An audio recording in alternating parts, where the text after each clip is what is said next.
O número de parados volve a aumentar. No mes de agosto aumentan en casi 2.500 parados en Galicia. O número de parados inscritos nas oficinas do Instituto Nacional de Emprego en Galicia incrementábanse en 2.382 persoas, ou 1,24% máis, en agosto respecto a xullo, e situaba a cifra total de desempregados en 195.241 persoas, segundo os datos que publicaba hoxe o Ministerio de Traballo e Inmigración. Este aumento frenou o descenso do total de persoas sen emprego experimentado durante os últimos 4 meses, basicamente entre abril e xullo. En termos interanuais, a comunidade galega ten 42.804 parados máis que o mesmo mes do pasado ano, o que supón un incremento do 28,08%.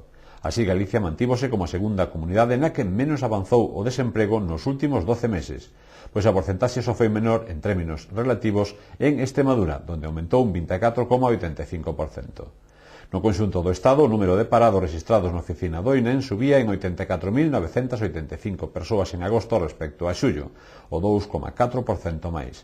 Tal e como se agardaba, acabou ca racha de descensos que levaba rexistrado nos últimos 3 meses.